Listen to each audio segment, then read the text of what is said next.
జై అనుభవానంద సద్గురు ప్రభు మహారాజుకు జై. జై అభయానంద సద్గురు ప్రభు మహారాజుకు జై. సభా విజ్ఞాపన. 6వ కందార్థము.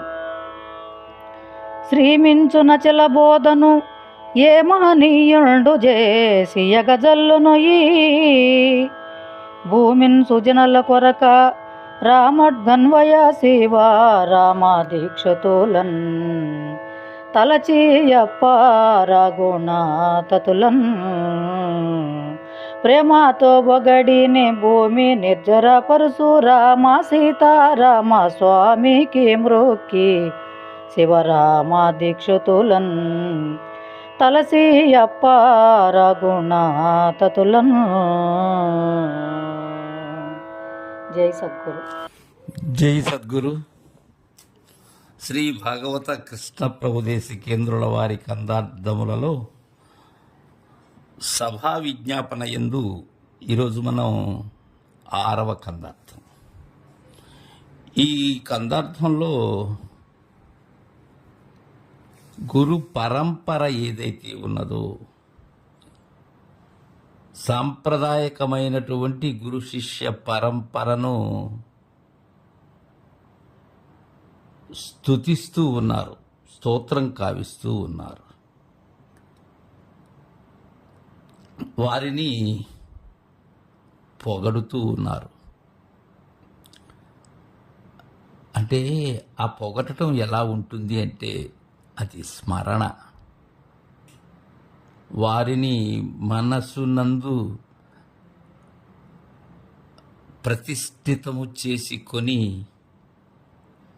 వారు నడిచినటువంటి విధానంలో మనం నడుస్తూ చేసుకునేటువంటి అంతఃస్మరణ అది.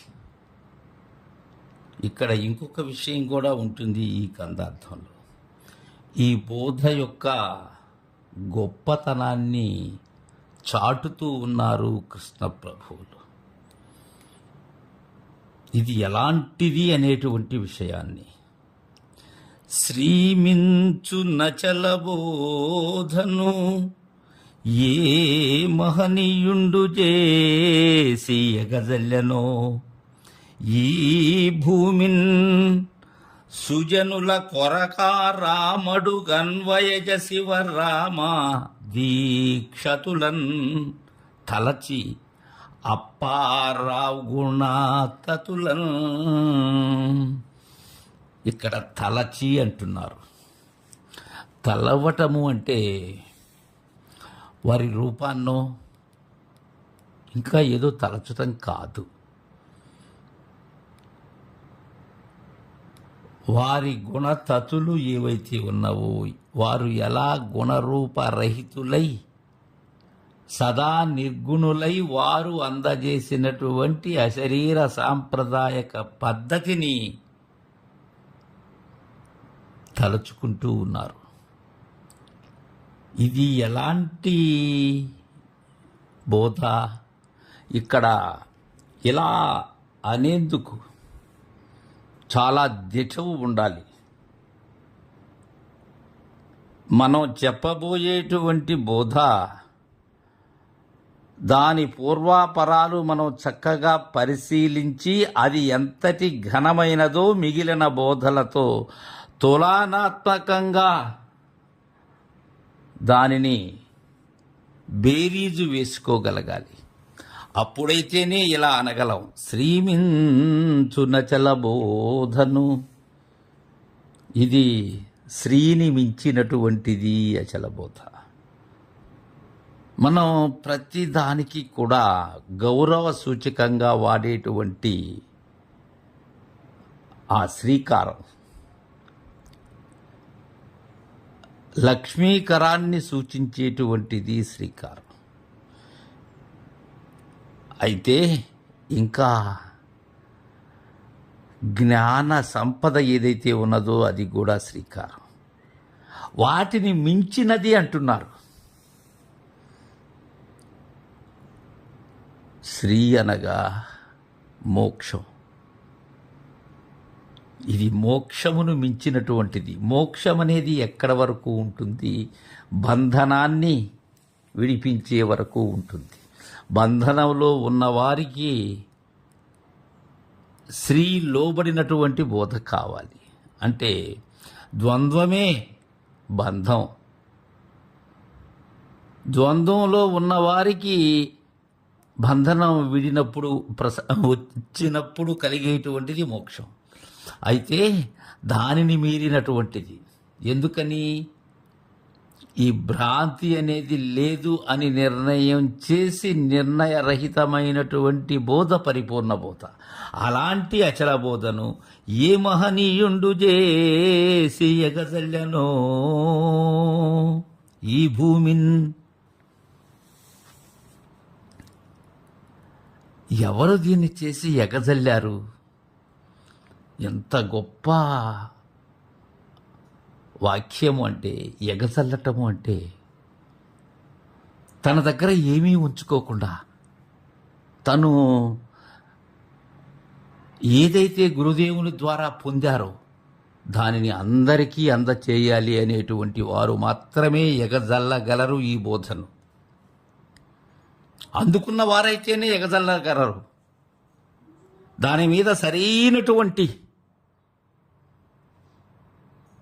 అవగాహన, ఆ పట్టు, ఆ తెలిసినటువంటి గుట్టు ఉన్నవారు మాత్రమే ఎగజల్లగలరు. అలా ఎవరు ఎగజల్లారు? ఎగజల్లెనో ఈ భూమిన్, ఈ పుడమి మీద ఈ మోక్షాతీతమైనటువంటి సమస్త జ్ఞాన సంపదలకు అతీతమైనటువంటి బోధను ఎవరి కొరకు? ఎవరు దీనికి? సుజనుల కొరక రామడు అన్వయజ శివరామాదీక్షతులన్. రాముడు అన్వయజుడు అంటే ఆ నారాయణపుర సంస్థానం ఏదైతే ఉన్నదో, సంస్థాన నారాయణపురంలో దీక్షితుల వారి గృహనామం రామడుగు వారు. ఆ రామడుగు అనే పేరు కలిగినటువంటి వంశములో జనించినటువంటి వారు దీక్షితులు, శివరామ దీక్షితులు. అందుకే అలాంటి రామడుగు వంశములో జనించినటువంటి, రామడుగు అనే పేరు గల వంశములో జనించినటువంటి శివరామ దీక్షితులను ముందుగా తలుస్తూ ఉన్నాను. ఆయన ఏం చేశారు? సుజనుల కొరకు ఎగజల్లారు, అంతేగాని కుజనుల కోసం కాదు. కారణం, ఎగజల్లినా కుజనులు దీనిని అందుకోనూ లేరు, దీని ధరికి చేరనూ లేరు. శుద్ధ సాత్వికయుతులైనటువంటి అనహంకారులకు మాత్రమే ఈ బోధ. తలచి ఎవరిని? శివరామ దీక్షితుల వారిని మదీయ హృత్కమలమునందు అధిష్ఠింపచేసి కొని అప్పారావు గుణతతులన్, అప్పారావు గారి యొక్క ఆ నిర్గుణమైనటువంటి గుణాతీతమైనటువంటి వారి విధానాన్ని ప్రేమతో బొగడి నే భూమి నిర్జరు పరశురామ సీతారామ స్వామికి మృక్కి శివరామ దీక్షతులను. ప్రేమతో బొగడి. ఇక్కడ మనకొక సంశయం వస్తుంది.